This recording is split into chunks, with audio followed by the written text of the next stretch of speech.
What's up, guys? Welcome to the channel. Today our objective is to locate and process a piece of fatwood. Stay tuned.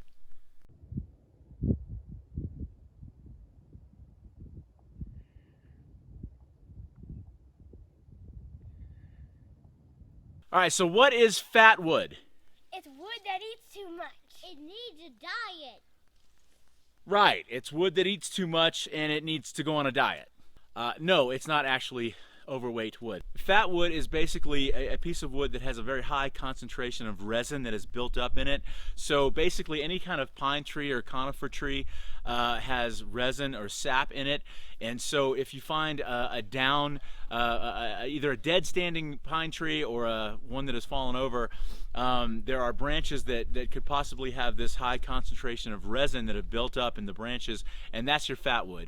And the purpose of fatwood, or the benefit of fatwood out in like the bushcraft or survival world, is that it is highly flammable. So if you're trying to get a fire started and you shave off pieces of that fatwood, that fatwood should take a spark quite easily and therefore help you to get a fire going. Now, I'm not an expert in this. In fact, I've never attempted to find fatwood or process it or use it to start a fire.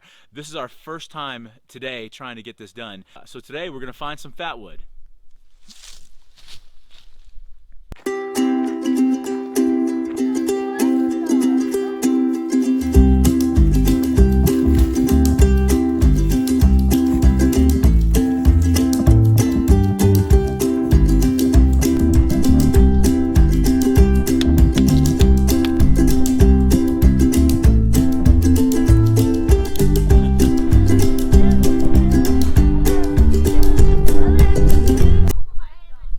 Alright, so after walking around a little bit, we came to this tree here. I don't know if you can see this, but this is a dead branch that's kind of near the bottom of this tree. The tree itself is not dead, but some of the lower branches are dead. So we have a dead branch here, and so I'm going to cut into it. You want to cut it near the trunk of the tree, and if this is fatwood, it'll have a really deep, dark, reddish color to it. The tool that I'm going to be using is my Colin's folding saw here. So let's cut into this thing.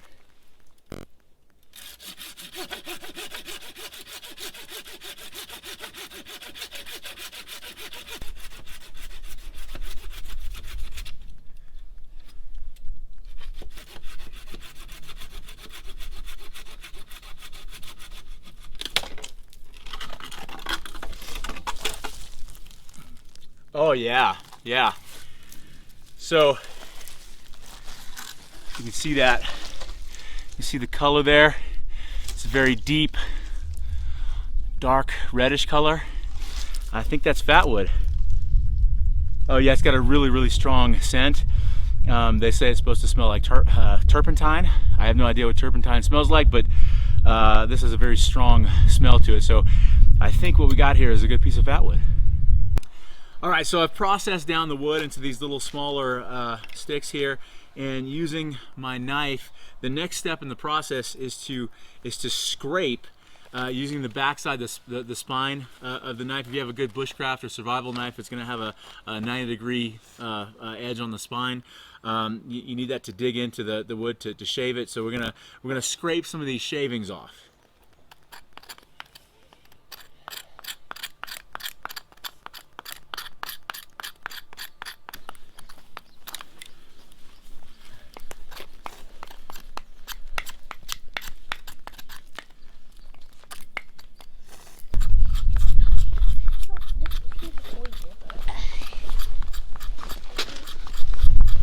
What?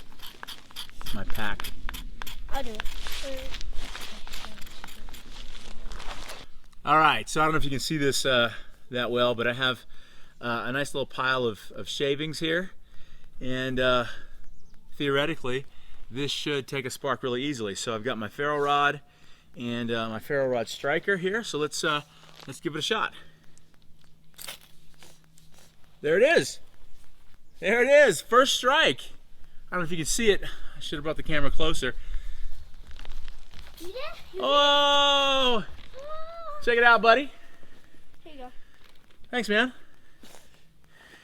There you have it.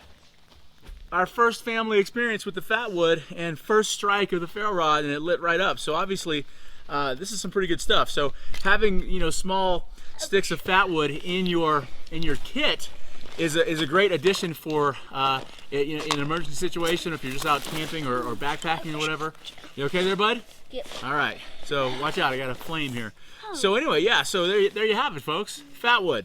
So if I were actually making a fire, I'd have a tinder ready, as well as some kindling and some larger fuel.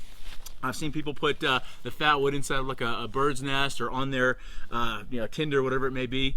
But that lit right up. You can see it's still going. Let me well, I was going to reposition the camera, but hopefully you can see it. Anyway, there you have it. I found a peanut. I think I'm going to eat it.